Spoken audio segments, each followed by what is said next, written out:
నమస్తే అండి, welcome to Madhavi's blessed kitchen. ఈరోజు మా తోటకూరలో కాకరకాయ ఫ్రై చేసింది. ఈ ఫ్రై మా తోటకూరలో చాలా బాగా చేస్తుంది. అది ఎలా చేయాలో ఇప్పుడు చూద్దాం. ముందుగా కాకరకాయలను ముక్కలుగా కట్ చేసుకోవాలి.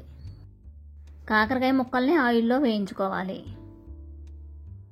ముక్కలన్నీ చక్కగా వేయించుకొని పక్కన ఉంచుకోవాలి. ఇప్పుడు ఈ కాకరకాయలో వేసుకోవడానికి కారం ఎలా తయారు చేయాలో చూద్దాం. కారం చేయడానికి కావలసినవి: ధనియాలు, జీలకర్ర, ఎండుమిరపకాయలు.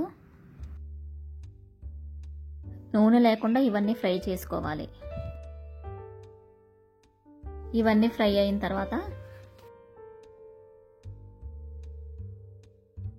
ఇవన్నీ మిక్సీ జార్లో వేసి మిక్సీ పట్టుకోవాలి. ఆ కారంలోనే వెల్లుల్లి, ఉప్పు వేసి మళ్ళీ ఒకసారి మిక్సీ పట్టుకోవాలి. ఇప్పుడు ఒక కళాయిలో నూనె వేసుకొని కొద్దిగా పచ్చెనపప్పులు వేసుకోవాలి.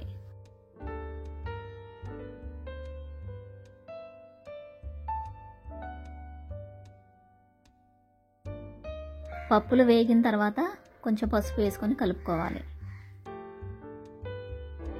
కొద్దిగా కరివేపాకు వేసి కలుపుకోవాలి.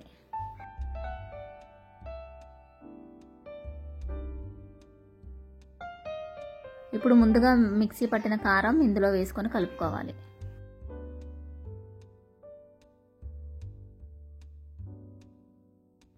కారం అంతా పోపులో చక్కగా కలుపుకోవాలి.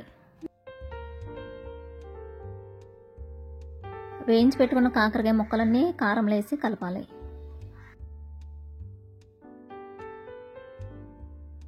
కొద్దిగా ఉప్పు వేసుకొని కలపాలి.